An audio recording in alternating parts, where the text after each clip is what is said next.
Okay, I just wanted to take you on a little tour of what I've been doing the last couple of days, Peter. And I told you in that video that I'm not vindictive. I'm not filming this because I want to start a fight with you. I just want to tell you what I've been doing the last couple of days.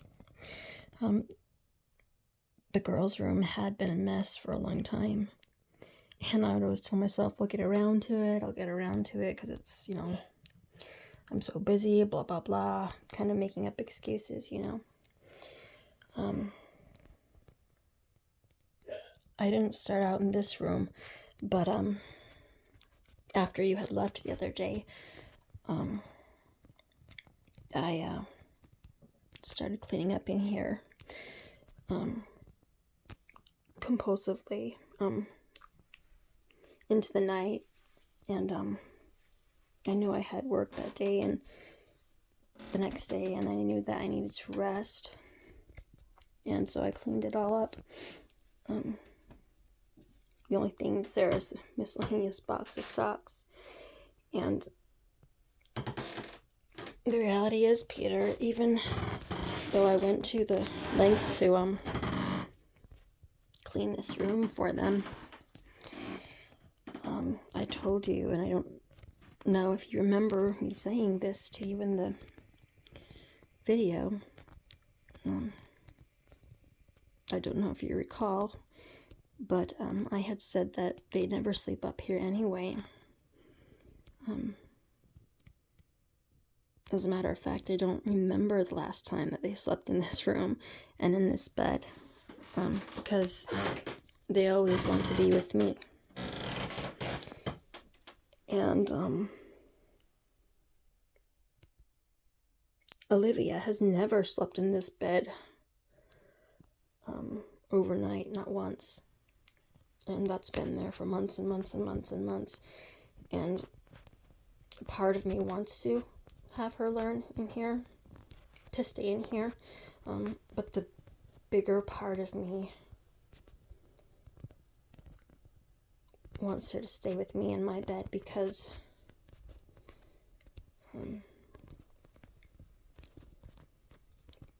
when I was at Astor in my studio apartment and I was so god-awful lonely, I wasn't exactly thrilled with Olivia's pregnancy in the beginning, but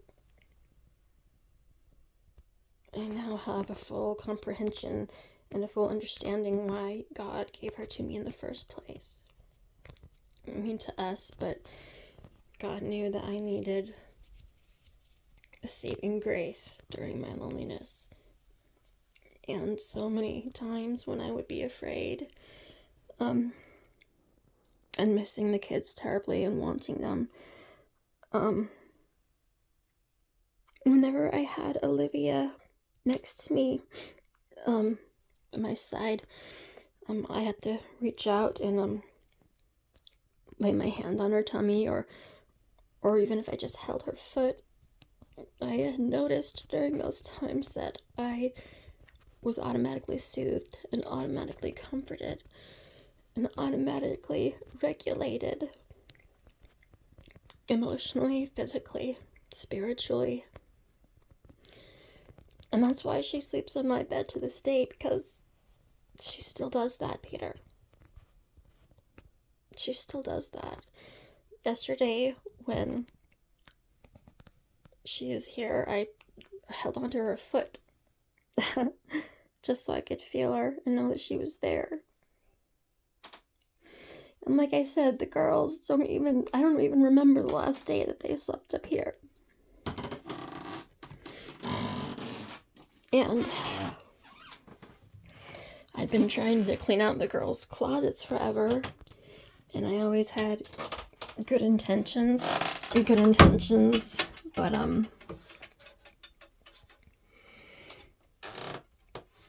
the reason I organized it into the night was because I wanted to make sure that Lexi had not one, not 2, but 3 whole boxes of pants, among other things,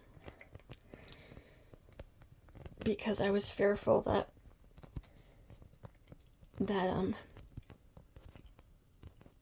you would get angry again if she didn't have the right pants. And that was a very subconscious, very instinctual fear that I had.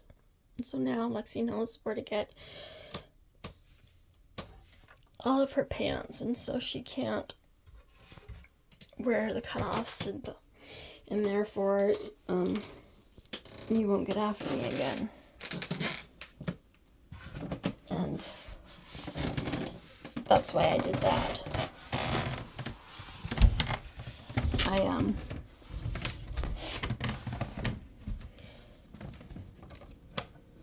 I compulsively cleaned my entire house because I wanted to make it seem more inviting, and I wanted it to feel more like a home. And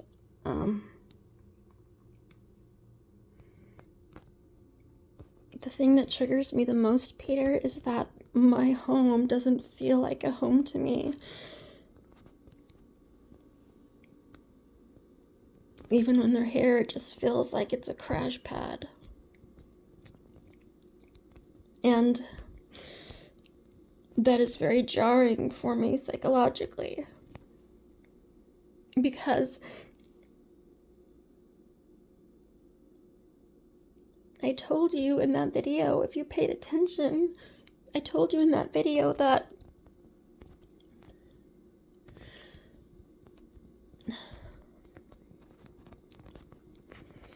anyway, I cleaned my house because I wanted to make it seem more inviting. I wanted it to be a more homey atmosphere. And I wanted it to be a place where not only I could feel safe, but where our kids could feel safe. I tried to make it feel as homey as I could. And Evie liked this. I made this little corner here, and Evie got all excited. She said, "It's my little veg place." You know, not that I want her to veg all the time when they're over here, and I don't know what you may or may not think of me doing that, but I really don't let them veg the whole time. I really don't. But Evie was excited about that.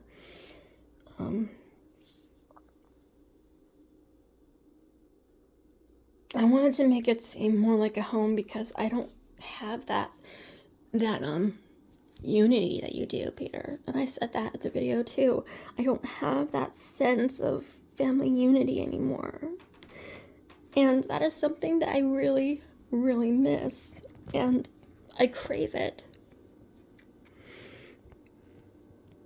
You know, and you're really lucky that you still have that, despite the fact that, you know, your mom might harp on you or your dad might harp on you.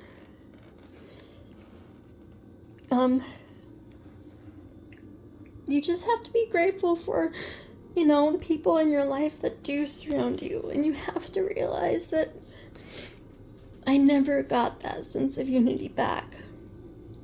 I never regained that sense of unity. And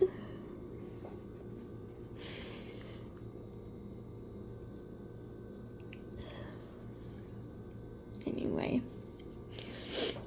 I know that Liam shares a room with you, and I've been meaning to work on his room for the longest time, and his is a laundry room, so it has laundry all over the place and everything, and it's hard. And so after you had said that he couldn't find his church pants the other day, when you got mad at me for not being able to find his church pants, I made sure that wouldn't happen again. And I made a room for him. And I worked really hard on this. You know, I worked really hard on this, Peter. I worked all night. I gave him the desk that was in the living room so he could study in here, and he could work on projects here, and so that he could have a safe place away from his sisters where he could concentrate and retreat, because Liam needs that. So I gave him the desk to the living room, the fold-out one right there. There's boxes underneath for storage, little decorations, and I gave him the dresser that was on by the side of my bed. It was falling apart everywhere, so I nailed it back together again in the middle of the night. And so he's got extra storage right there, and that folds out to his personal study space. And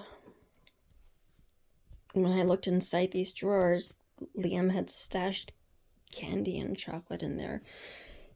And so I bleached and wiped down every single one of those drawers that had mouse droppings in it.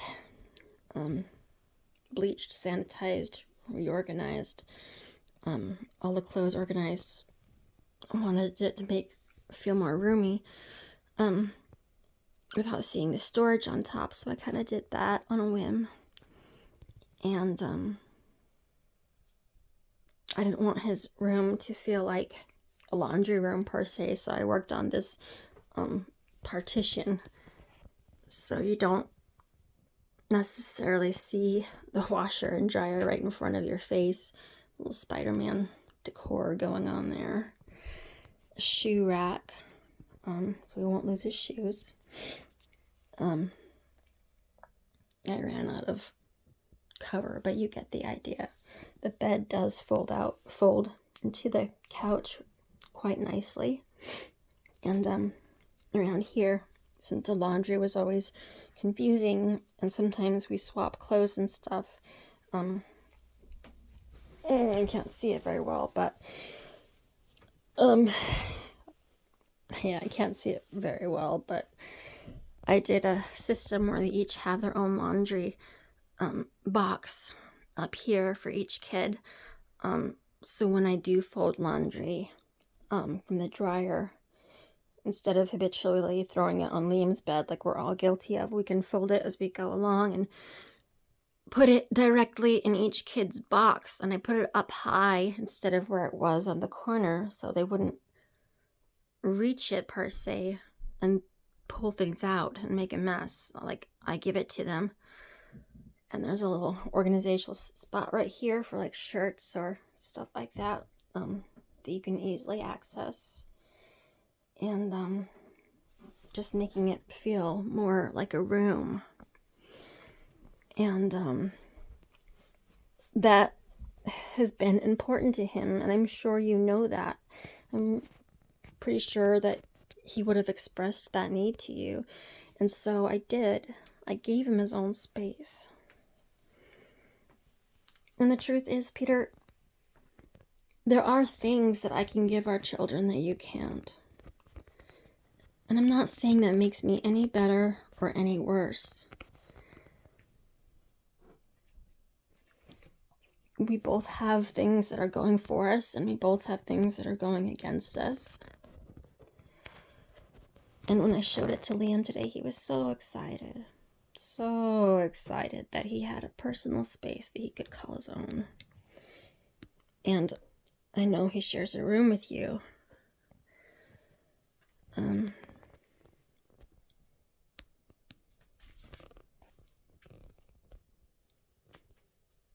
I don't even know if I'm going to send you this video, to be perfectly frank, but I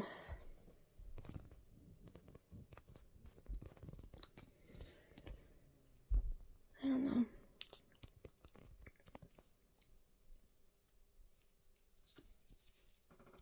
I guess I don't know what to say. I'm not trying to pick a fight. And I told it in my TEDx talk. I said, when a voice is not heard, I said a voice will not be heeded. And there will always be repercussions, Peter, for voices that are unheard.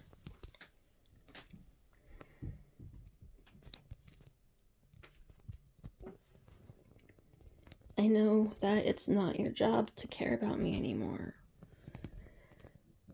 But I do care about my children. I do want what's best for them.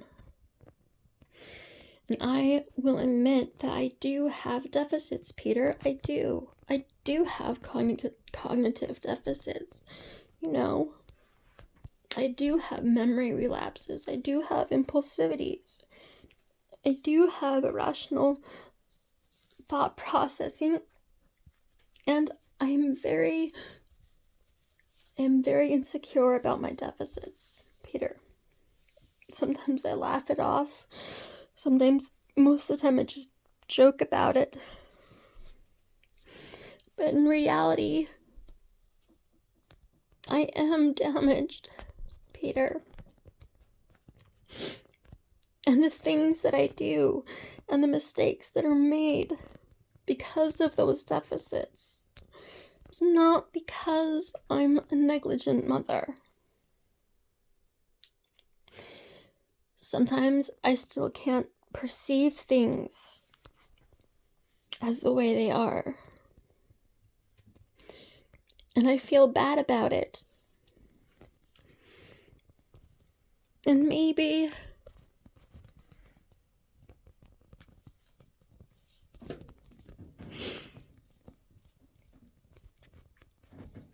I should have known about the bus stop, you know? And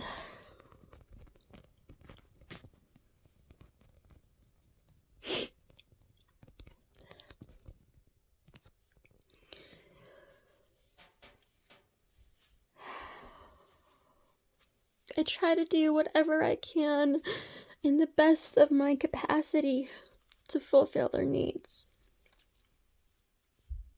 And when I didn't take Olivia to preschool the other day, Peter, it was because I saw greater value in being with her in that day.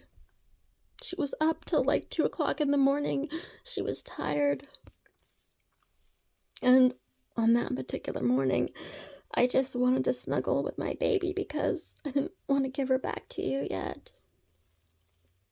And when you gave me a bad time about the kids staying home, when they admitted that they were feigning illness for the most part, I value their education, Peter. I value it just as much as you do. But again, I saw greater value in having additional quality time with my littles. And I took them to Walmart, and they picked out a couple of treats, and it wasn't anything spectacular. It wasn't anything fancy. But when we were about to go into the house, Evie looked up at me and she said, this is the best no school day, not going to school I've had for a long time. She said it was a good day. It was the best day she could remember. And for me, that was enough. And you and I both know that Evie's very smart academically. Liam, not so much. But he craves that one-on-one time, too.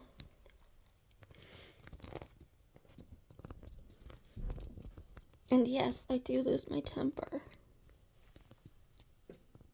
And that's part of my emotional regulation that I suffer from.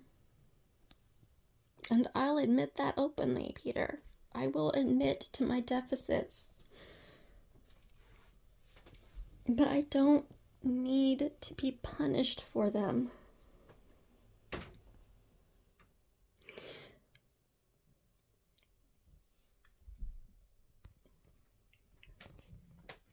I really don't.